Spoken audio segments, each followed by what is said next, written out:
News live കൊച്ചിയിലേക്ക് സ്വാഗതം. ഈ വാർത്തകൾ നിങ്ങൾക്കായി അവതരിപ്പിക്കുന്നത് Lutech solar solutions powered by Mayil food stuffs Mookkannoor, city tower, city wear and city shoes Angamaly and Cochin Kalabhavan Angamaly franchise. Sabarimala സ്വർണ്ണക്കൊള്ള സന്നിധാനത്ത് SP ശശിധരന്റെ നേതൃത്വത്തിൽ നിർണായക പരിശോധനകൾ. ശബരിമലയിലെ സ്വർണ്ണക്കൊള്ളയുമായി ബന്ധപ്പെട്ട ഉണ്ണികൃഷ്ണൻ പോറ്റിയെ SIT വിശദമായി ചോദ്യം ചെയ്യുന്നതിനിടെ സമാന്തരമായി സന്നിധാനത്ത് നിർണായക പരിശോധനകൾ. പ്രത്യേക അന്വേഷണ സംഘം സന്നിധാനത്തെത്തി ദേവസ്വം എക്സിക്യൂട്ടീവ് ഓഫീസറുടെ മുറിയിലെത്തി ഫയലുകൾ പരിശോധിച്ചു വരികയാണ്. 2019 മുതലാണ് ഉണ്ണികൃഷ്ണൻ പോറ്റി ശബരിമലയിലെ കാര്യങ്ങളിൽ സജീവമായി ഇടപെട്ട് തുടങ്ങുന്നത്. സന്നിധാനത്തെ പരിശോധനയിൽ നിന്നും ദേവസ്വം വിജിലൻസ് ശേഖരിച്ചതിൽ കൂടുതൽ വിവരങ്ങൾ കണ്ടെത്താനാകും എന്നാണ് പ്രത്യേക അന്വേഷണ സംഘത്തിന്റെ പരിശോധന. SP ശശിധരന്റെ നേതൃത്വത്തിലുള്ള സംഘമാണ് പരിശോധനകൾ നടത്തിവരുന്നത്. ഉച്ച മുതൽ സന്നിധാനത്ത് പരിശോധന നടക്കുന്നതായാണ് സൂചനകൾ. Society for News design SND director ബോർഡിലേക്ക് TK സജീവ് കുമാർ വീണ്ടും.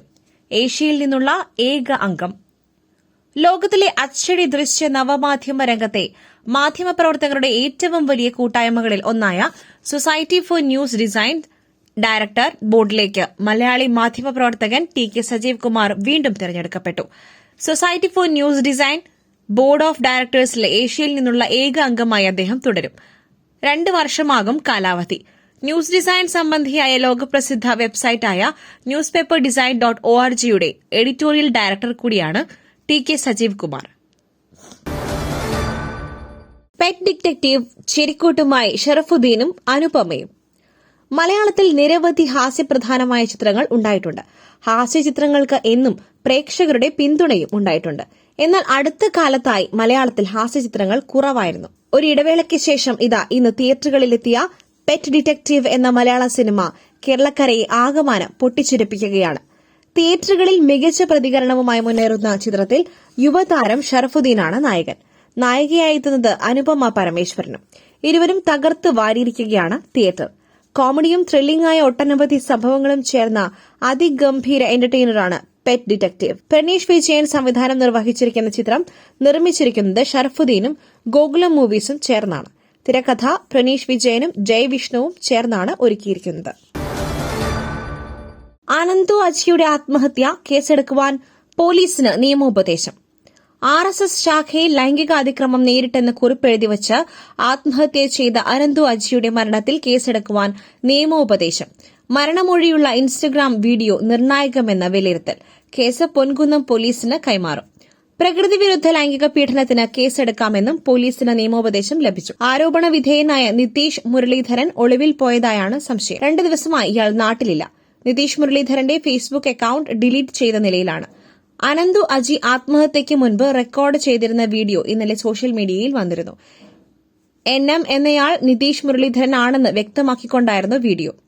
തനിക്ക് വിവിധയിടങ്ങളിൽ നിന്നും ലൈംഗിക ചൂഷണം നേരിടേണ്ടി വന്നുവെന്ന് അനന്തു അജി വീഡിയോ ദൃശ്യങ്ങളിൽ വെളിപ്പെടുത്തുന്നു. പുറത്തുവന്ന ദൃശ്യങ്ങൾ അനന്തുവിന്റെ ഫോണിൽ പോലീസ് മുന്നേ ശേഖരിച്ചിരുന്നു. അനന്തു സജിയെ തിരുവനന്തപുരത്തുള്ള ഹോട്ടലിലാണ് ആത്മഹത്യ ചെയ്ത നിലയിൽ കണ്ടെത്തിയത്. ഛത്തീസ്ഗഡിലെ 2 പ്രദേശങ്ങൾ നക്സൽ മുക്തമായി. കീഴടങ്ങുവാൻ തയ്യാറുള്ള നക്സലുകളെ സ്വാഗതം ചെയ്യുന്നു അമിത്ഷാ. ഛത്തീസ്ഗഡിലെ 2 പ്രദേശങ്ങൾ നക്സൽ മുക്തമായെന്ന് കേന്ദ്ര ആഭ്യന്തരമന്ത്രി അമിത്ഷാ. എക്സിലാണ് അമിത്ഷാ ഇക്കാര്യം പ്രഖ്യാപിച്ചത്. അബ്ജുമർ, നോർത്ത് ബസ്തർ എന്നീ പ്രദേശങ്ങളാണ് നക്സൽ മുക്തമായി പ്രഖ്യാപിച്ചത്. കീഴടങ്ങുവാൻ തയ്യാറുള്ള നക്സലുകളെ സ്വാഗതം ചെയ്യുന്നു. മറ്റുള്ളവർ സുരക്ഷാസേനയുടെ കോപം നേരിടേണ്ടിവരും.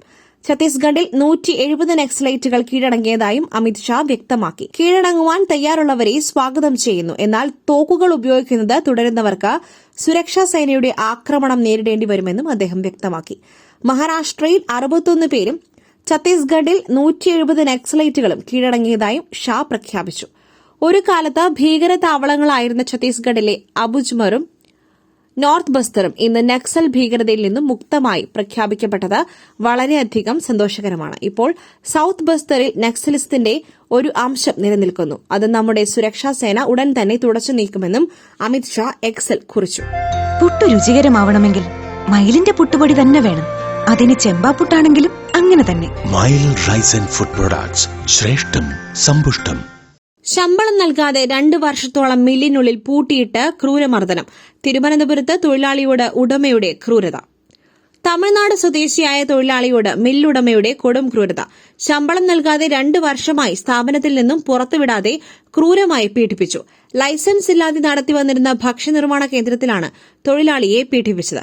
പ്രതിയെ അറസ്റ്റ് ചെയ്തതിനൊപ്പം വൃത്തിഹീനമായ സാഹചര്യത്തിൽ പ്രവർത്തിച്ചിരുന്ന സ്ഥാപനം കോർപ്പറേഷൻ പൂട്ടിച്ചു. 1.5 വർഷം മുൻപാണ് തെങ്കാശി സ്വദേശിയായ ബാലകൃഷ്ണൻ വട്ടിയൂർക്കാവിലെ പൌർണമി ഫുഡ് ഉൽപ്പന്ന കേന്ദ്രത്തിൽ ജോലിക്കായി എത്തുന്നത്. അന്നു മുതൽ തുടങ്ങിയ പീഡനമാണ്. ശമ്പളം നൽകാതെ ജോലി ചെയ്യിപ്പിച്ചു, പുറത്തുവിടില്ല. കഴിഞ്ഞ ദിവസം ഭക്ഷണം ചോദിച്ചതിന് ക്രൂരമായി മർദ്ദിക്കുകയും ചെയ്തിരുന്നു. സംഭവം അറിഞ്ഞ സ്ഥലത്തെത്തിയ നാട്ടുകാർ ബാലകൃഷ്ണന്റെ അവസ്ഥ കണ്ട് ഞെട്ടി. ശരീരമാസകലം മുറിവുകൾ, പലതും പഴുത്ത് പൊട്ടിയൊലിച്ച അവസ്ഥയിൽ. കൈവിരലുകൾ ഒടിഞ്ഞ് എല്ല് പുറത്തുവന്ന അവസ്ഥയിലാണ് ഇയാളെ കണ്ടെത്തിയത്. നിലവിൽ ബാലകൃഷ്ണൻ മെഡിക്കൽ കോളേജ് ആശുപത്രിയിൽ ചികിത്സയിലാണ്. സ്ഥാപന ഉടമ വട്ടിയൂർക്കാവ് സ്വദേശി തുഷാന്തിനെ പൂജപ്പുര പോലീസ് അറസ്റ്റ് ചെയ്തു. ജാമ്യം ലഭിക്കാത്ത വകുപ്പുകൾ ചേർത്താണ് തുഷാന്തിനെ അറസ്റ്റ് ചെയ്തത്. രഞ്ജി ട്രോഫി മഹാരാഷ്ട്ര 239 റൺസിന് പുറത്ത്. മറുപടി ബാറ്റിംഗിൽ കേരളത്തിന് 3 വിക്കറ്റ് നഷ്ടം. രഞ്ജി ട്രോഫി ക്രിക്കറ്റിൽ കേരളത്തിനെതിരെ മഹാരാഷ്ട്രയുടെ ആദ്യ ഇന്നിംഗ്സ് 239 റൺസിന് അവസാനിച്ചു. 5 വിക്കറ്റ് വീഴ്ത്തിയ MD നിതീഷിന്റെ ബൌളിംഗ് മികവാണ് മഹാരാഷ്ട്രയുടെ ബാറ്റിംഗ് നിരയെ തകർത്തത്. എന്നാൽ മറുപടി ബാറ്റിംഗിന് ഇറങ്ങിയ കേരളത്തിന് തുടക്കത്തിൽ തന്നെ 3 വിക്കറ്റ് നഷ്ടമായി. രണ്ടാം ദിവസം കളി നിർത്തുമ്പോൾ കേരളം 3 വിക്കറ്റിന് 35 റൺസ് എന്ന നിലയിലാണ്. മഴയെ തുടർന്ന് 2 മണിക്കൂറിലേറെ വൈകിയാണ് രണ്ടാം ദിവസം കളി തുടങ്ങിയത്.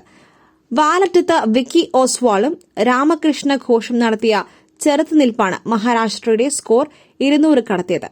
ഇരുവരും ചേർന്ന് 59 റൺസാണ് 8ാം വിക്കറ്റിൽ കൂട്ടിച്ചേർത്തത്. 31 റൺസ് എടുത്ത രാമകൃഷ്ണ ഘോഷിനെ പുറത്താക്കി അങ്കിത് ശർമ്മയാണ് ഈ കൂട്ടുകെട്ടിന് അവസാനമിട്ടത്. 10 റൺസ് എടുത്ത രജനീഷ് ഗുർബാനിയെ പുറത്താക്കി നിതീഷ് 5 വിക്കറ്റ് നേട്ടം പൂർത്തിയാക്കി. ഒടുവിൽ വിക്കി ഓസ്വാളും പുറത്തായതോടെ 239 റൺസിന് മഹാരാഷ്ട്ര ഇന്നിംഗ്സിന് അവസാനമായി. 38 റൺസ് എടുത്ത വിക്കി ഓസ്വാൾ ബേസിലിന്റെ പന്തിൽ LBW ആവുകയായിരുന്നു. കേരളത്തിന് വേണ്ടി നിതീഷ് 5ഉം ബേസിൽ 3ഉം ഏതൻ ആപ്പിൾ ടോമും അങ്കിത് ശർമ്മയും ഓരോ വിക്കറ്റ് വീതവും വീഴ്ത്തി. മറുപടി ബാറ്റിംഗിന് ഇറങ്ങിയ കേരളത്തിന്റേത് മോശം തുടക്കമായിരുന്നു. സ്കോർ 23-ൽ നിൽക്കെ അക്ഷയ് ചന്ദ്രനെ രജനീഷ് ഗുർബാനി LBWയിൽ കുടുക്കി. 21 പന്തുകൾ നേരിട്ട അക്ഷയ് റണ്ണൊന്നും എടുക്കാതെയാണ് മടങ്ങിയത്. ചായയ്ക്ക് പിരിയുന്നതിന് തൊട്ടു മുൻപ് ഗുർബാനിയുടെ പന്തിൽ ബാബ അപരാജിത്തും പുറത്തായി. 6 റൺസ് എടുത്ത അപരാജിത്തിനെ ഗുർബാനി മനോഹരമായ ഒരു റിട്ടേൺ ക്യാച്ചിലൂടെ പുറത്താക്കുകയായിരുന്നു. മറുവശത്ത് മനോഹരമായി ബാറ്റിംഗ് തുടരുകയായിരുന്ന രോഹൻ കുന്നുമലിന്റേതായിരുന്നു അടുത്ത ഊഴം.